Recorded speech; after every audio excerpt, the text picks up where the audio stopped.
కుప్పం మండల పరిధిలోని మల్లానూరులో కాంగ్రెస్ నేత పళని ఆధ్వర్యంలో కాంగ్రెస్ ఎంపీ రాహుల్ గాంధీ జన్మదిన వేడుకలు ఘనంగా నిర్వహించారు। ఈ సందర్భంగా కాంగ్రెస్ జిల్లా అధ్యక్షుడు భాస్కర్ చేతుల మీదుగా కేక్ కట్ చేసి పంచిపెట్టుకున్నారు। ఈ సందర్భంగా భాస్కర్ మాట్లాడుతూ రాహుల్ గాంధీ ప్రధాని అవ్వడం ఖాయమని ఆయన ధీమా వ్యక్తం చేశారు।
फोटो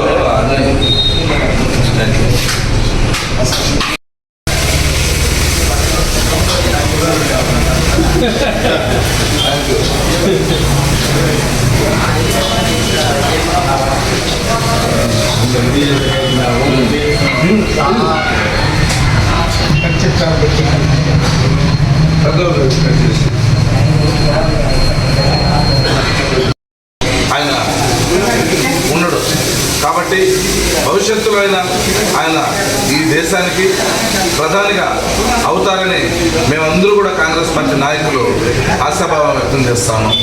జై హింద్, జై కాంగ్రెస్। కాంగ్రెస్ పార్టీ మాజీ జాతీయ అధ్యక్షులు, భారతదేశానికి ఒక ఆశాజ్యోతి, భావి భారత ప్రధానిగా అభివర్ణించబడుతుందంటే శ్రీ రాహుల్ గాంధీ గారి 54వ జయంతి సందర్భంగా మల్లానూరు గ్రామంలో సీనియర్ కాంగ్రెస్ నాయకులు పళని ఆధ్వర్యంలో రాహుల్ గాంధీ గారి 54వ బర్త్డేని ఘనంగా జరుపుకోవడం జరిగింది।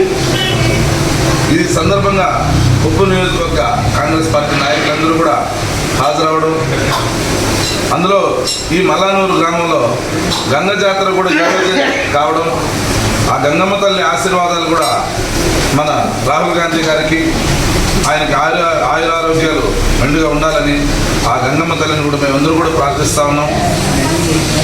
ఇంకొక విషయం ఏంటంటే భారతదేశానికి రాహుల్ గాంధీ లాంటి యువ నాయకత్వం అనివార్యం, కానీ నిన్న జరిగినటువంటి ఎన్నికల్లో స్వల్ప తేడాతో ఓటమి పాల్గొనడం, మేము ఒక విధంగా ప్రజాస్వామ్యాన్ని గౌరవిస్తూనే ఇంకొక విధంగా ప్రజలకు కూడా ఒక అప్పీల్ చేయదలుచుకున్నాం। రాహుల్ గాంధీ గారి లాంటి నాయకత్వాన్ని మనం భవిష్యత్తులో అయినా కోరుకోకపోతే మన దేశం తిరోగమనంలో పడుతుందనేసి ఒకసారి గమనించాల్సినటువంటి అవసరం ఉంది। ఎందుకంటే కాంగ్రెస్ పార్టీలో రాహుల్ గాంధీ గారి లాంటి నిస్వార్థమైనటువంటి నాయకులు పేద ప్రజల ఆశాజ్యోతిగా, పేద ప్రజలు ఎప్పుడూ కూడా పేద ప్రజలు బాగుపడాలనేటువంటి ఎప్పుడు కూడా ఆయన నిద్రాహారాలు మాని కూడా ఆయన ఎప్పుడు పేదల గురించి ఆలోచిస్తాడే కానీ నరేంద్ర మోడీ లాగా ఎప్పుడు కూడా ధనవంతుల్ని మరింత